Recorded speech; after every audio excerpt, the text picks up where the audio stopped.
All right, welcome to the deep dive. Today we're going deep into some really, really interesting stuff. It all started with a conversation between Dan Go and this guy Tom App. On Dan's podcast, Dan Go Thoughts. Yeah, exactly. Dan Go Thoughts. And Tom, he talks about this thing he calls Upsite, where you can see like holographic images, information, all layered right on top of reality. So we're going to try to understand what this Upsite thing is, how it works for Tom, and what it might mean for, how we understand perception and reality itself. And the really interesting thing is we have this like firsthand account to go off of, right? We're diving into the transcript of Dan's interview with Tom. And Tom, his journey, it's pretty wild. Like he went through drug-induced psychosis, homelessness, and then this Upsite ability emerges. And he's very clear that it's not like the hallucinations he had during psychosis. It's something different. And we'll also touch on Dan's own experiences. He calls it the console, which, adds another layer to all of this. Definitely. And for you, if you're someone who loves learning new things, getting those aha moments, and you don't want to be bombarded with a ton of information, well, that's what this deep dive is all about. We're going to explore this unusual phenomenon from different angles, look at possible explanations, and we're going to keep it clear and engaging. So let's start with Tom's story, like how this all began. Yeah, before this psychotic break that Tom had, like 12 years ago, he had what you might call a pretty normal, successful life. He had his own advertising agency, 2 kids, dealt with addiction and sobriety. It's important context, right? Like this is where he's coming from before these unusual perceptions start happening. Right. A solid foundation in like what we consider a normal experience. Exactly. And then, like you said, things take a huge turn. So walk us through that psychotic break. What were the key things that happened? Yeah, it was pretty intense. Tom, he started believing some really, really strange things, like his kids, he thought they were aliens, and his advertising business, he thought it was a front for something else entirely. And these weren't just passing thoughts, These were deep convictions. He was sure of them. And he ended up believing he had to leave his family for their safety. He thought it was the only way to protect them. Wow, that's intense. Yeah, and this went on for a whole year. He was in a psych ward, even homeless for a while. He talks about all this in his book, Jesus Goes to Hollywood, a memoir of madness. So it was a complete shift in how he saw reality. Yeah. And then against all of that, this Upside ability, Yeah. how did that start to show up? Was it sudden or? About a year after the break, he's just sitting on a couch and things change. He looks up and there are these 4 holographic images just projected on the wall in front of him. And they're not vague or anything, they're clear. He sees the back of a dinosaur, cells moving through a body, a slot machine, and the Grim Reaper. Okay, that's a pretty symbolic group of images.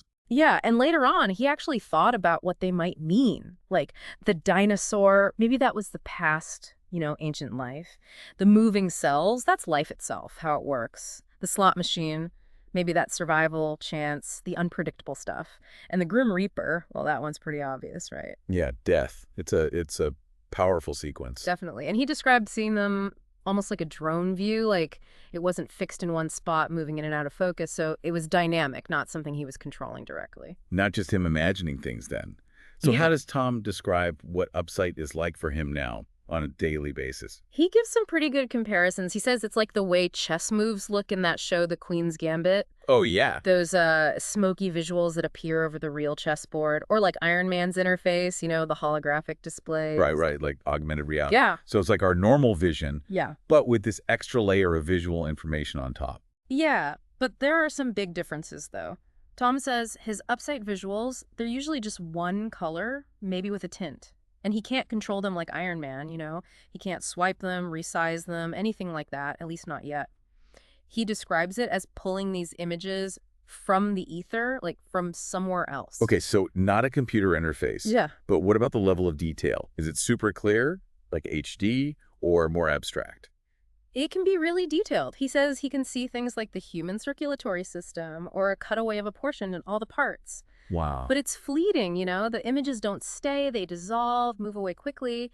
And sometimes the details aren't perfect. Like he might see the right car, but the parts might be in the wrong place. So it's like these glimpses of detail, but he can't hold on to them. Yeah, and that's a big challenge for him. He says he can usually hold an image for maybe 10 to 40 seconds, sometimes up to a minute, but that's rare. And Dan, remember, he talked about his console. He thinks things like attention training, even magnets, might help stabilize these visuals. Oh, yeah, interesting. And Tom, he's noticed this weird thing. The more he tries to hold on to an image, the harder it gets. Like trying to remember a dream, the Mhm. harder you try, the more it slips away. Exactly. And he hasn't found anyone to teach him how to control it better. He doesn't feel ready to teach others either. Makes sense. You can't teach something you haven't mastered yourself. Right.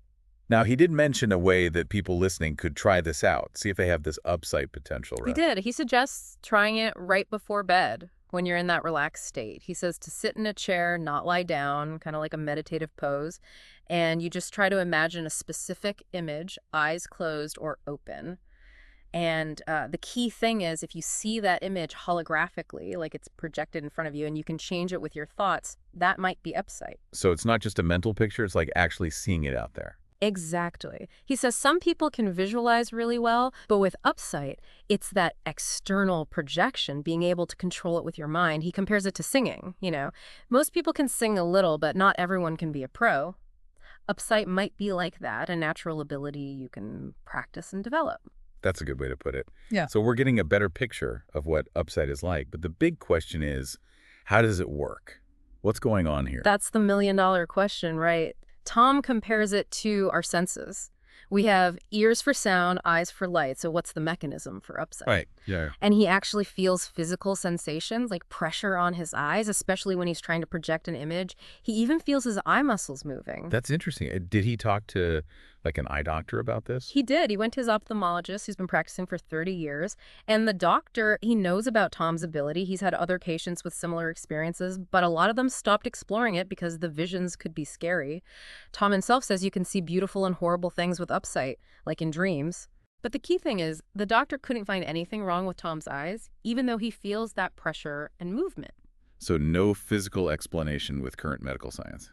Not yet, anyway.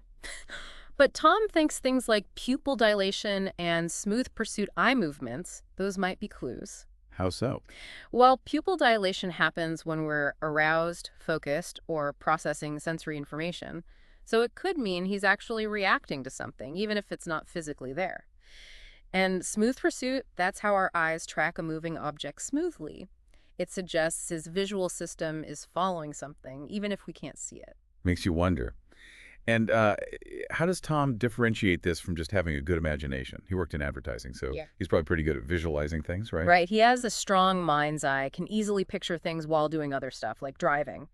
But he says Upside is different. He can't use it while driving, for example, because it needs a different kind of focus, more external. And he says the Upside visuals feel more real, more concrete than imagination. More like actually experiencing something, not just remembering or picturing it. Right. Now, he mentioned getting emails from other people who have similar experiences. How common is this upside thing, and are there any patterns in what they describe? He gets a lot of emails, yeah. And a common theme is trauma. Many people connect it to some kind of difficult experience in their past. Tom's own mother told him not to talk about it, because people might think he's crazy. And that shows how much stigma there is around seeing things that are outside the norm. Right. Makes sense. He even told the story about two 11-year-old girls who both saw the same two fish floating in the air, completely separately. Wow. So maybe it's a natural ability, just hidden for most people. And Dan, remember, he talked about his DMT experience where he and someone else saw the same thing. Yeah. So there's this possibility of shared experiences, but Tom's clear that Upsite isn't like his drug-induced psychosis. He had MRIs, no brain damage, and the delusions are gone. It's just the Upsite that remains. The shared experience, like with those girls and the fish, that's really interesting, hints at something more objective. Definitely. Now, Tom has also been experimenting with lasers, different frequencies of light. What's he seeing there? Okay, this is where it gets even weirder. He uses lasers to look at what he calls a code, like a moving code. And he says it's not just a reflection off a surface, it's like it's everywhere, in the space itself. The surface just lets him see it because the light bounces back. Okay, I'm following. And different colors of lasers, they seem to cause different reactions from what he calls hyperspace. Hyperspace. Yeah, like another dimension or something. So with red light, he mostly sees the code and sometimes beings. Green light, he sees the code and these rotating arrow things. And blue light, the beings seem really interested. They come towards the light. Beings. Wow, this is getting pretty out there. Yeah, it's definitely pushing the boundaries. But Tom acknowledges it's hard to prove if this code is a real, consistent thing. Like, are the characters in the code always the same? To know that for sure, you'd need technology that can directly record from the brain, and that doesn't really exist yet. Right. So for now, it's mostly observation. But he's trying to see if changing the physical environment affects the code. Like with the magnet experiment. Exactly. He puts a magnet behind a screen so he can't see it. Then he shines his laser on the screen and looks at the code. And the idea is, if someone moves the magnet and he sees the code change, that would mean something's happening that goes beyond normal vision, maybe involving fields or forces we don't fully understand. He's even submitted this experiment to a physics journal. That's pretty wild. A physics journal, huh? So they also talked about like the bigger picture, how to explain all of this, the nature of reality. They did. Dan brought up telepathy tapes, alternate universes, those kinds of ideas. He mentioned his fiancée, who's a speech pathologist. She's never met an autistic child who communicated telepathically the way those tapes describe, which Dan found interesting. And then Tom, he gave his own explanation, which he called wild. He talked about insectoid beings managing reality, along with all these other types of beings, demonic, lizard, machine elves, jesters, you name it. Insectoids managing reality. Okay, that's a new one. Yeah, it's definitely out there. He also talked about a hidden biosphere where these beings exist and a separate space of abstract knowledge like the Akashic record or the noosphere. For those who aren't familiar, the Akashic Record is this idea of a universal library with all knowledge and events. And the noosphere is like a sphere of human thought and consciousness. Right, and Tom believes in both of these things, and he thinks real intelligence, true genius, it might not be in our brains or in AI, but somewhere outside, accessible through things like Upsite. He even thinks AI could tap into this external knowledge one day.